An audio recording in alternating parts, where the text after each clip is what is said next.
महाराज जी के भाव, महाराज जी की कृपा दृष्टि तो सब पर है ही है। हमारे पूज्य पिताजी महाराज ने आज से करीब 30-32 वर्ष पहले उल्लासनगर में आश्रम में कथा सुनाई थी। तब से पूज्य पिताजी को बहुत प्रेम है महाराज जी के भावों से। श्री टेऊराम महाराज जी एवं सब संतों के खूब अनुग्रह हैं। आप सब लोग सौभाग्यशाली हैं कि ऐसे महापुरुषों की चरण सन्निधि में आप लोग भक्ति भाव में आगे बढ़ रहे हैं। इन्हीं की भैया सुना जा रहा है आजकल बड़ी सुगंधी आ रही है आप लोगों से। सुगंधी किसी इत्र की नहीं है, आपके गुरुजनों की भक्ति की है। आपके गुरुजनों की भक्ति की सुगंधी आप लोग महका रहे हैं। हम सिंधी समाज के लोगों को जब देखते हैं तो हमें लगता है कि इनमें कितना प्रेम है, कितनी भावना है, कितना मतलब इतना आनंद में रहते हैं कि बस पूछो मत। रात दिन बस झूमते ही रहते हैं। ऐसे झूमना तो कोई नहीं करता, झूमते और भी लोग हैं दूसरे वाले भी, पर ये तो भक्ति का रस पी करके झूमते रहते। इतना सत्कार करेंगे, इतना प्रेम करेंगे, इतना आदर करते हैं। ऐसा प्रेम भगवान करे सबके चित्त में हो जाए। और ये आपके गुरुजनों की कृपा है। हम तो बस बैनर मुझो प्रेम लगो, बैनर मुझो प्रेम, हे मुरलिया वाले कृष्ण सा, मुरलिया वाले हाँ कलाधारी कृष्ण सा, कलाधारी हे बैनर मुझो प्रेम लगो, बैनर मुझो हाँ बैनर मुझो प्रेम लगो। हो ब्रज में, हाँ ब्रज में, हो ब्रज में रतन राधिका गोरी, ब्रज में रतन राधिका गोरी, ब्रज में रतन राधिका गोरी, ब्रज में रतन राधिका गोरी, हे राधिका गोरी, राधिका गोरी, राधिका गोरी, राधिका गोरी, राधिका गोरी, राधिका गोरी, राधिका गोरी, राधिका गोरी। ओ ब्रज में, अरे राम सुबह से बेचारे भूखे प्यासे आ गए, आवाज ही नहीं निकल रही है। अरे नेक उठाओ भुजा, सबरे प्रेम से कहो हो ब्रज में, हाँ ब्रज में, हो ब्रज में रतन राधिका गोरी, ब्रज में रतन राधिका गोरी, ब्रज में रतन राधिका गोरी, ब्रज में रतन राधिका। बोल वृषभानु दुलारी की।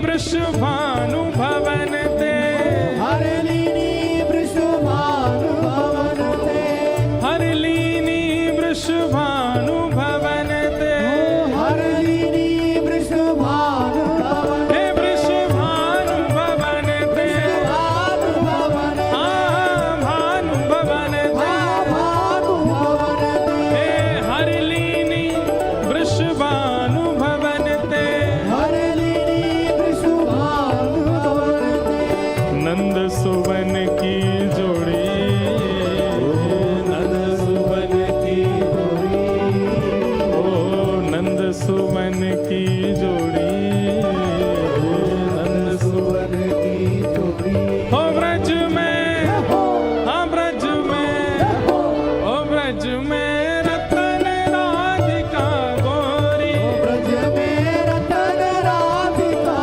गोरी, सब में सुघड़ राधिका गोरी, सब में सुगण राधिका गोरी, हे राधिका गोरी, राधिका गोरी, राधिका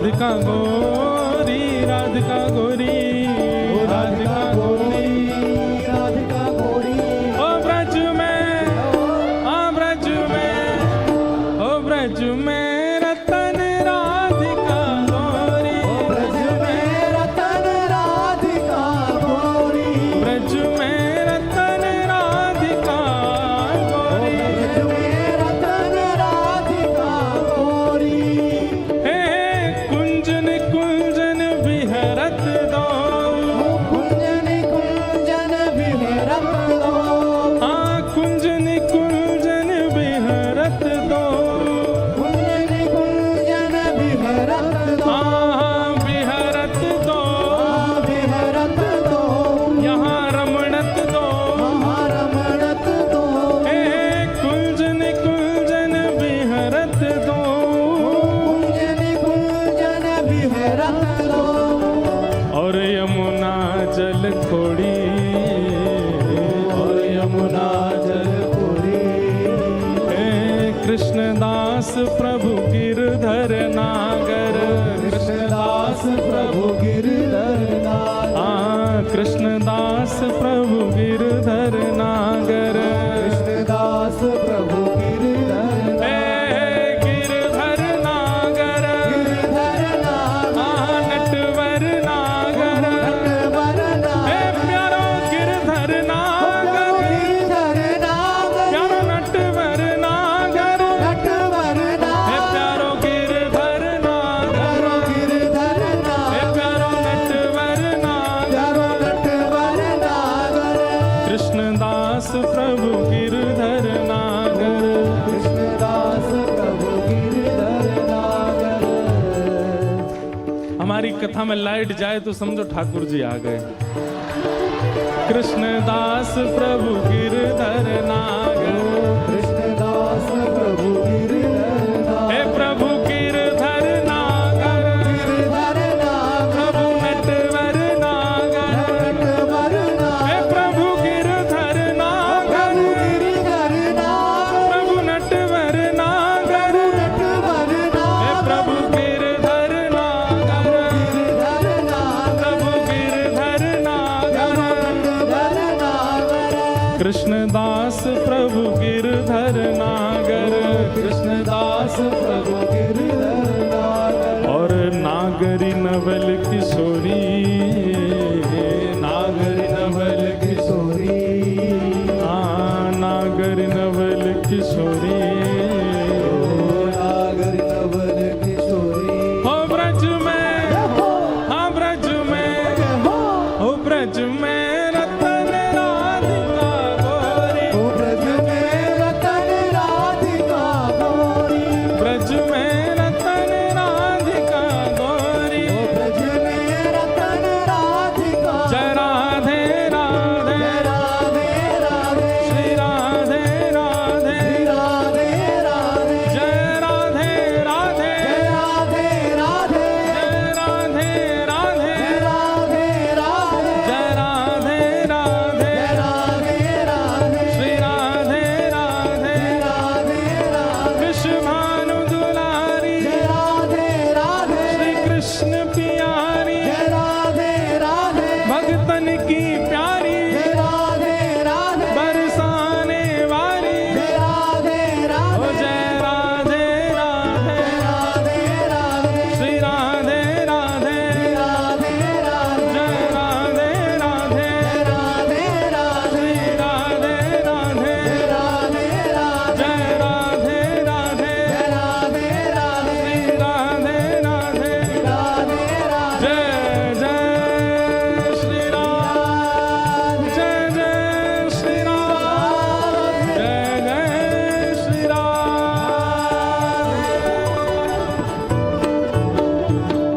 बोलो वृंदावन बिहारी लाल की, श्री राधा रमण लाल की, श्री राधा वल्लभ लाल की, पूछरी के लौटा की, प्यारे क्या बात है वंशी वारे, शाबाश।